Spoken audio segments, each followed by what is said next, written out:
મોરબીમાં ફેક પત્રકારનો કાંડ મામલે ખંડણી અને લૂંટની કોશિશ મામલે ડીવાયએસપીની પ્રેસ કોન્ફરન્સ યોજાઈ। આરોપીએ ફરિયાદી પાસે ખંડણીની માંગણી કરી અને લૂંટનો પ્રયાસ કર્યો। ખોટા કેસમાં ફસાવી દેવાનું ગંભીર ધમકી પણ આપી। આ મામલે એ ડિવિઝન પોલીસ સ્ટેશન ખાતે ગુનો નોંધાતા પોલીસે તપાસ દરમિયાન આરોપી વિશાલ સેજપાલ અને ગૌતમ મકવાણાની ધરપકડ કરી છે અને 2 દિવસના રિમાન્ડ પર લઈ પૂછપરછ પણ શરૂ કરી છે।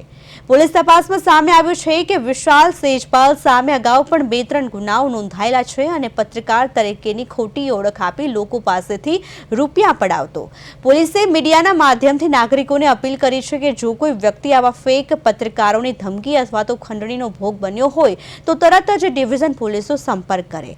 મોરબીમાં ફેક પત્રકારના આતંક સામે પોલીસ વધુ કડક બની છે અને વધુ ભોગ બનનારાઓને આગળ આવે તેવી પણ અપીલ કરી છે।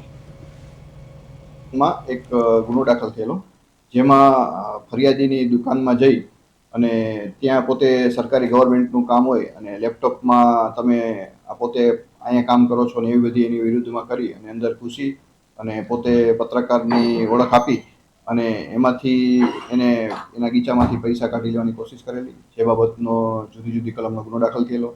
જે કામે એના 2 આરોપી છે એમાં એક વિશાલ સેજપાલ અને ગૌતમ મકવાણા બંનેની ગઈ તારીખ 27/2 રોજ ધરપકડ કરવામાં આવેલ છે અને દિન 2ના રિમાન્ડ લઈ પૂછપરછ કરી તપાસ કરવામાં આવી છે। અને આ વિશાલ સેજપાલ છે એની વિરુદ્ધમાં પણ અગાઉ 3 થી 4 ગુના એ ડિવિઝનમાં અને થોડાક દિવસ પહેલા બી ડિવિઝનમાં પણ દાખલ થયેલ। પોતે મોરબી ટાઈમ્સના પત્રકારનું કહે છે પણ તપાસ કરતા કોઈ એવા ઓફિશિયલી એની પાસે પત્રકારનું કોઈ